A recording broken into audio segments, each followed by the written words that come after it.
Welcome students.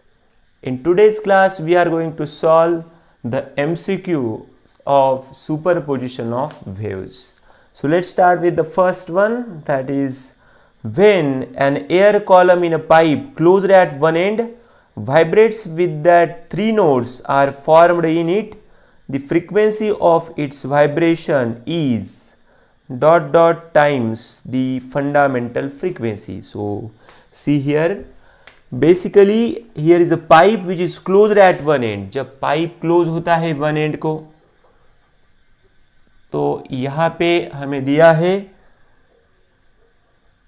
Three nodes are formed in it. यहां पे कितने नोड फॉर्म हो रहे हैं? Three nodes.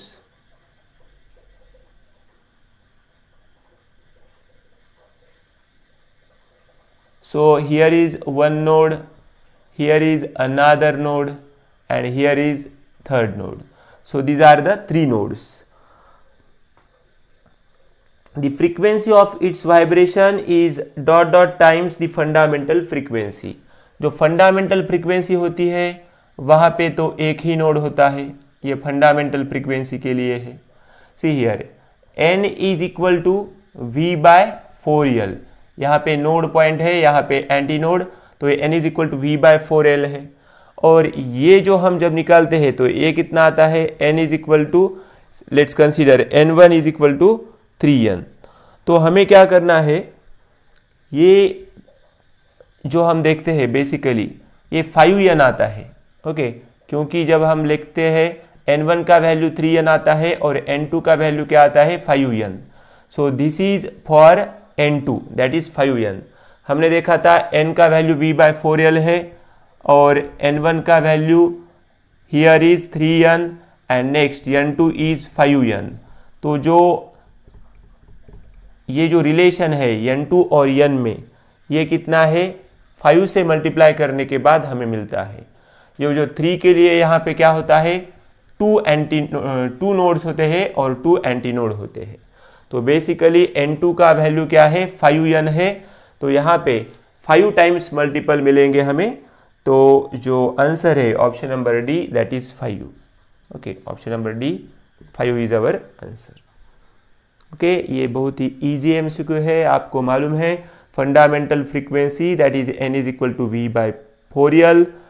Here is a third harmonic that is n1 is equal to 3n, where two nodes are formed, and in case of three nodes that time we have the relation n2 is equal to 5n. ये relation है. Okay, ये relation हमें मिलता है n2 is equal to 5n. ये कहाँ मिलता है? इस केस में मिलता है. सो बेसिकली n2 और n में रिलेशन क्या है? 5n है. तो यहाँ पे 5 से मल्टीप्लाई करते हैं हम. सो यहाँ आंसर जो है 5 है. So let's C next one.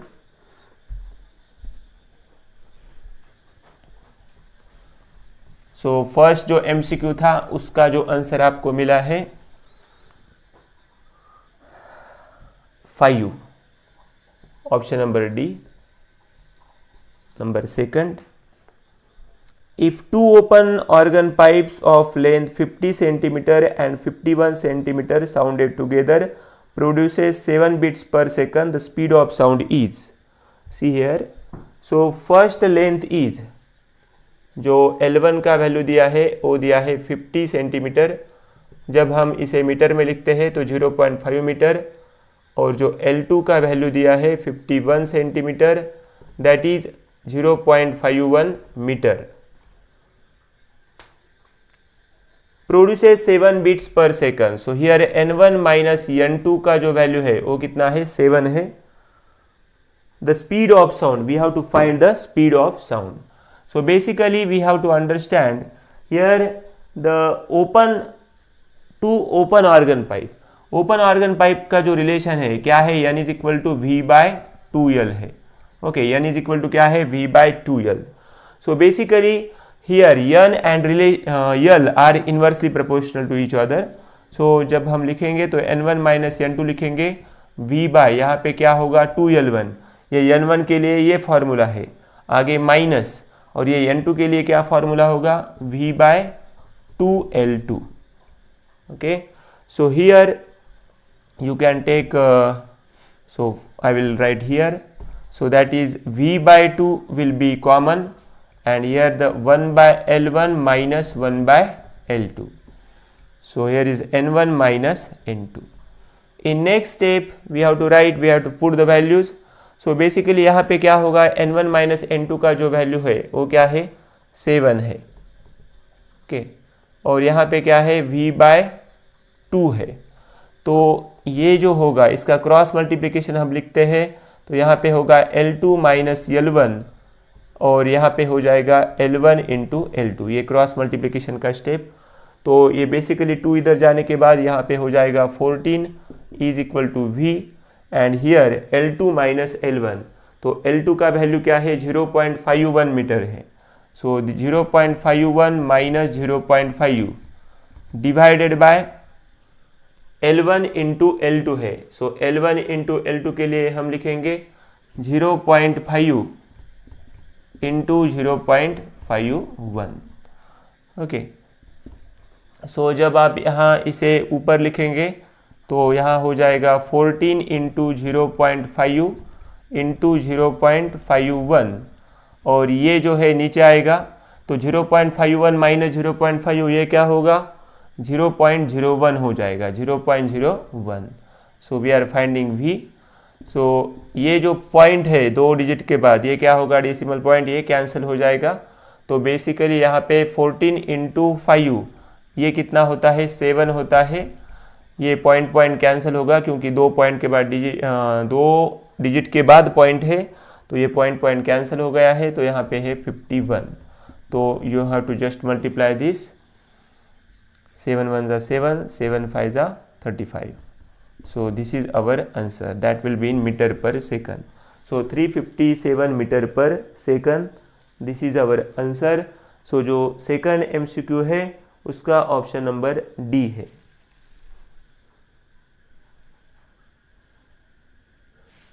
Okay, so option number D is our answer.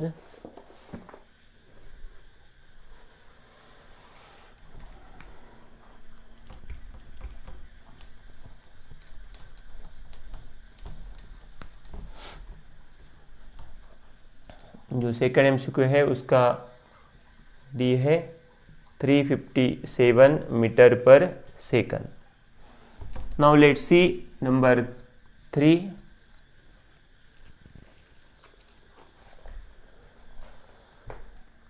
The tension in a piano wire is increased by 25%. Its frequency becomes ... times the original frequency. See here, tension in a piano wire increased by 25%. तो जो increase किया है वो हम T1 से दिखाएंगे। Okay, I will start from here. T1 is equal to, ये increase किया है 25% से, तो यहाँ हम लिखेंगे T plus 25% of T। Okay, तो ये जो हो जाएगा यहाँ पे हम लिख सकते हैं T प्लस, ये क्यों लिखा है मैंने, क्योंकि हमें बताया है जो टेंशन इंक्रीज होने वाला है वो 25% से इंक्रीज होने वाला है, तो हम लेंगे T plus 25% of T। So basically तो यहाँ पे जो परसेंटेज के लिए आपको लिखना है 25 डिवाइडेड बाय 100 इंटू क्या है, T है। सो this will B T plus 0.25 T।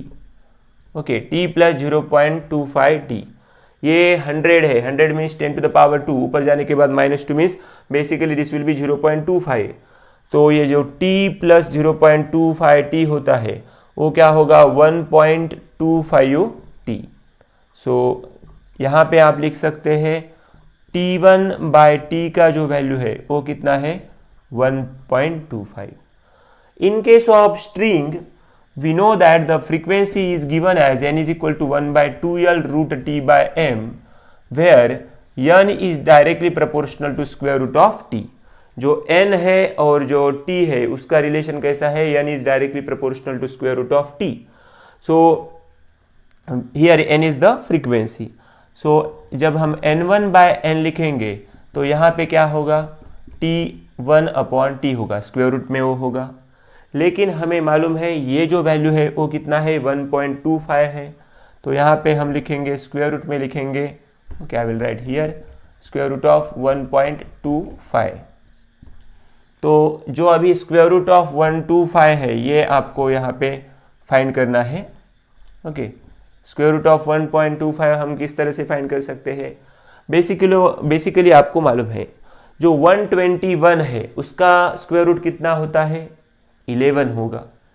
यहाँ पे 121 होता तो मैं कितना लिख सकता था, 1.1, क्योंकि इधर पॉइंट है ना इसलिए 1.1 होता था। लेकिन यहाँ पे 1.25 है तो अप्रोक्सीमेटली जो वैल्यू हमें मिलेगा वो मिलेगा 1.12 and that option is there. जो सबसे नियरेस्ट वैल्यू है वो कितना है, यहाँ पे 1.12 है। So here the option number B that is 1.12 is correct answer, 1.12 this is our answer. So let's see next one. Number 4th.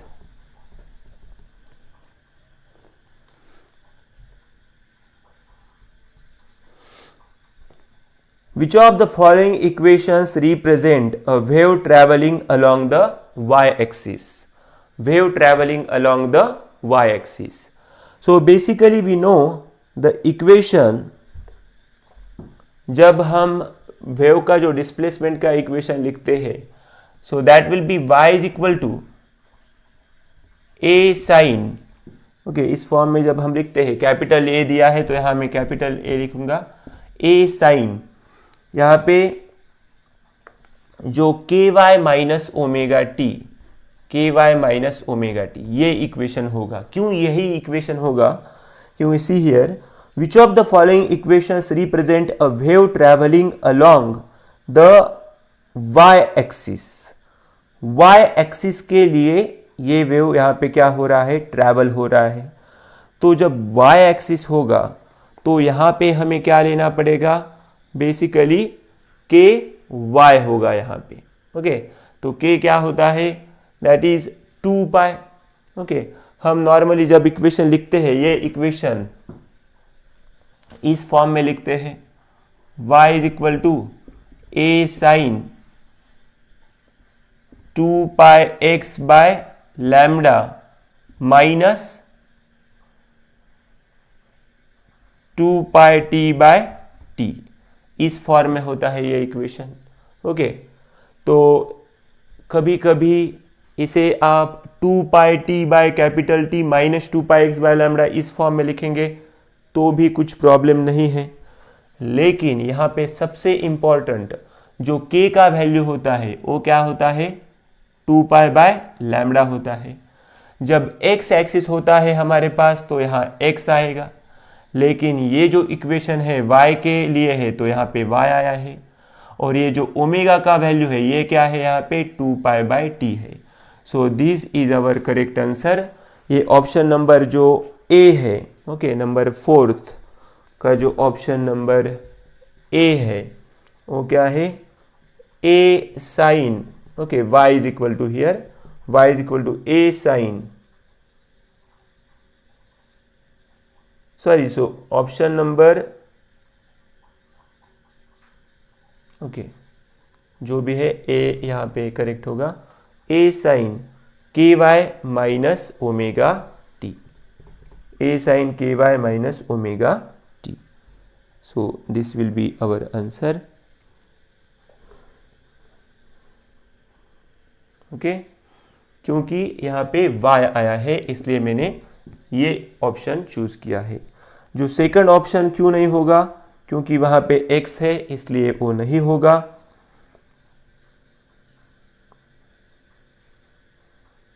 और जो ऑप्शन नंबर सी है और डी है वो है स्टेशनरी वेव के लिए है। So let's see number 5।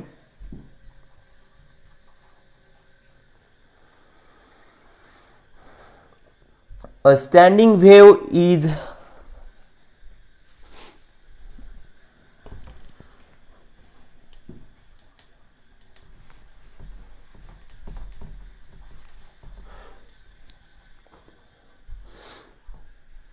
Number 5. A standing wave is produced on a string fixed at one end with the other end free. The length of the string. See here. Standing wave means stationary wave. यहाँ पे rigid support है, तो यहाँ पे fixed end है. Okay और यहाँ पे वेव क्या होने वाली है, वाइब्रेट अलॉन्ग दिस एक्सिस के, ये एक्सिस के दरमियान ये होने वाली है.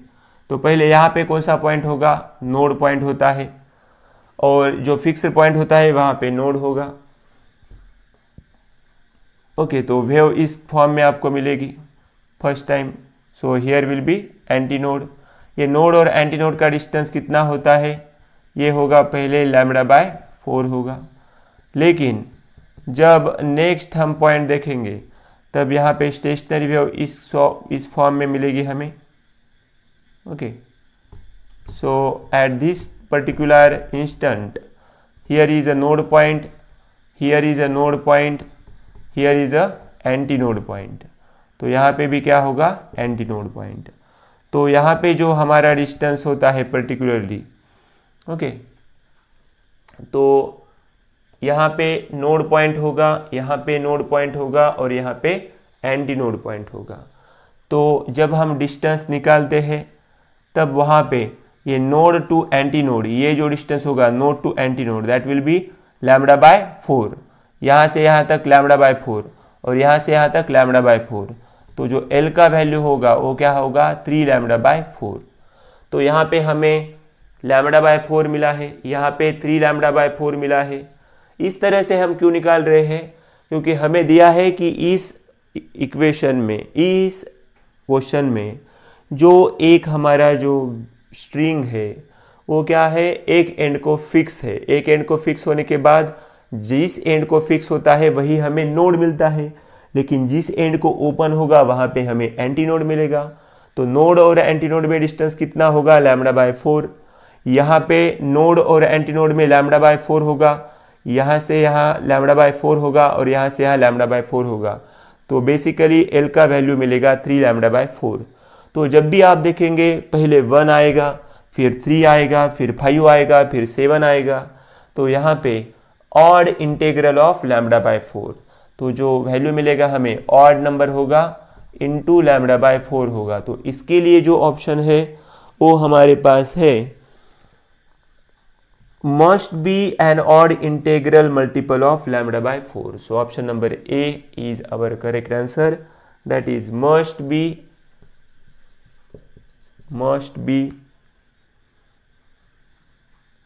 an odd integral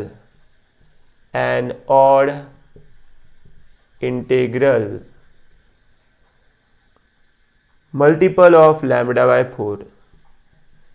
Multiple of λ/4. So this is our answer. Okay. तो ये है हमारा आंसर.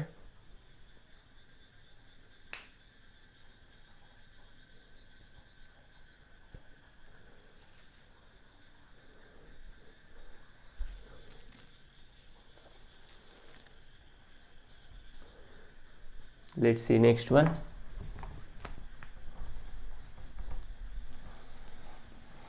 तो अभी यहाँ पे MCQ होने के बाद जो सेकंड क्वेश्चन है आंसर इन अ ब्रीफ, तो उसके लिए जो भी है वो मैं लूँगा यहाँ पे. क्वेश्चन नंबर 2 में first one, a wave represented by an equation y is equal to a sin, here is a bx plus ct, given that constants a, b and c are positive, can you tell in which direction the wave is moving. ये equation दिया है और हमें यहाँ पे पूछा है कि ये जो वेव है ये किस डायरेक्शन में जा रही है, ये हमें पूछा है. So basically we know that जब हमें इक्वेशन दिया होता है तो अलग अलग फॉर्म में इक्वेशन दिया होता है, like y is equal to a sin 2π t/t plus 2π x/λ, इस फॉर्म में दिया जाता है.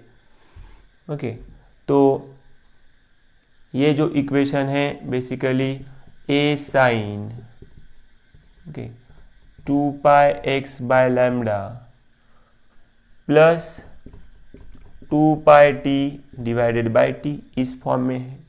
तो यहाँ पे जो प्लस साइन आया है, ये जो पॉजिटिव साइन है, ये पॉजिटिव साइन से हम बता सकते हैं कि this wave is travelling along negative X axis.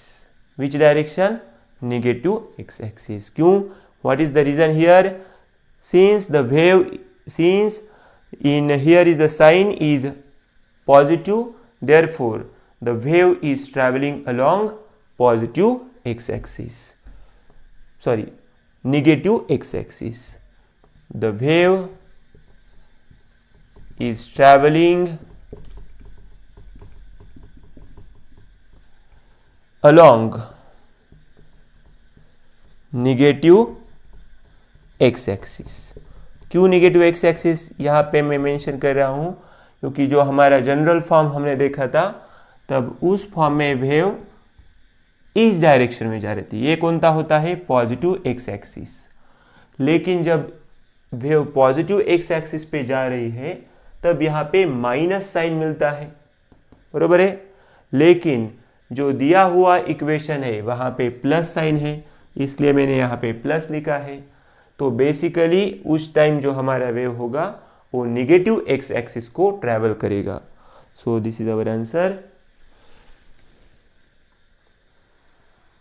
Okay, तो हमने डायरेक्टली अभी बता दिया है कि the wave is travelling along negative X axis. Negative X axis means here, so wave is travelling like this. So this is our answer.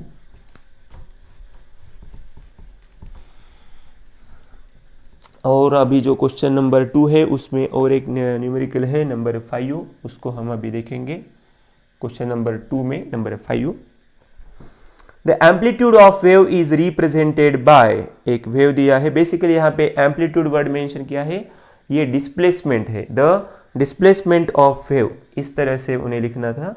Represented by, that is y is equal to 0.2 sine 4 pi, here is a t upon 0.08 minus x by 0.8। तो इस form में wave दिए है। तो हमें क्या find करना है यहाँ पे? Wavelength, frequency and amplitude. See here, basically जो हमारा जनरल फॉर्म है इक्वेशन का, उसमें हमें क्या होना चाहिए, क्या मिलना चाहिए? y is equal to A sine 2 pi, यहाँ पे 2 पाई होना चाहिए। ओके, जो हमने इक्वेशन देखा था उस इक्वेशन में ए साइन 2 पाई होना चाहिए यहाँ पे, लेकिन यहाँ पे तो क्या है? 4 पाई है। तो हम इसे क्या कर सकते हैं? y is equal to 0.2 sine, here you can write 2 pi, यहाँ पे जो 2 बाकी है वो अंदर जाएगा, तो यहाँ पे हो जाएगा 2t upon 0.08 minus 2x upon 0.8। इस स्टेप में हमने क्या किया है? यहाँ पे 4 पाई था, सो 2 इंटू 2 पाई था, ये 2 अंदर गया तो यहाँ पे हो जाएगा 2 पाई, 2 यहाँ पे हो जाएगा और यहाँ पे भी 2 हो जाएगा। तो इस इक्वेशन को हम लिख सकते हैं 0.2 साइन 2 पाई, डिवीजन होगा यहाँ पे t by 0.04 minus x by 0.4। This is our basically equation. क्या किया है मैंने? जो हमारा जनरल इक्वेशन का फॉर्म है वो क्या है? a sine 2 pi t by capital T minus x by lambda, ये था, बरोबर है। क्या था हमारा इक्वेशन का form? That is a sine 2 pi t by T minus x by lambda.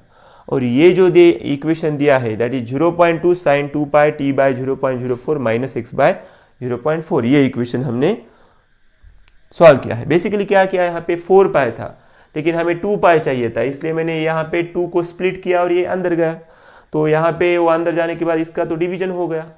तो अभी हमें क्या करना है, जो इक्वेशन इसमें पूछा है, so first basically we have to find here wavelength. Now you have to compare this equation and this equation. ये इक्वेशन 1 है और इक्वेशन 2 है, इसे अभी आपको सिंपली कंपेयर करना है। जब आप इसे तुलना करते हैं इसकी, तो यहाँ लैम्बडा है, लैम्बडा की जगह कौन है 0.4, so our answer first that is 0.4 metre. ये हो गया लैम्बडा का वैल्यू, बहुत ही ईजी। यहाँ पे आपको पूछा होगा एम्पलीट्यूड है, तो एम्पलीट्यूड ए है, तो यहाँ पे ए का वैल्यू क्या है, ए का वैल्यू है 0.2 metre. Now we are going to find N. So what is N, N is equal to 1/t, लेकिन जो t का वैल्यू दिया है, यहाँ पे t है, तो t का वैल्यू यहाँ पे कितना दिया है 0.04 दिया है। सो 0.04 को हम किस तरह से लिख सकते हैं, ये 2 पॉइंट ये है इधर, तो यहाँ पे हम 100 लिख सकते हैं, डिवाइडेड बाय 4 लिख सकते हैं, तो यहाँ पे 25 हर्ट्ज, ये हो जाएगा हमारा आंसर। तो हमने लैम्बडा का वैल्यू फाइंड किया, किस तरह से, सिर्फ हमें चेक करना है, यहाँ पे लैम्बडा है तो यहाँ पे 0.4 है, सो ये हो गया लैम्बडा। उसी तरह से हमने एम्पलीट्यूड का वैल्यू यहाँ पे कंपेयर किया, ए की जगह 0.2 है और जो एन का वैल्यू है 25 hertz. And also they have mentioned the SI units, so therefore we were using the units meter, and hertz. Okay, so thank you very much.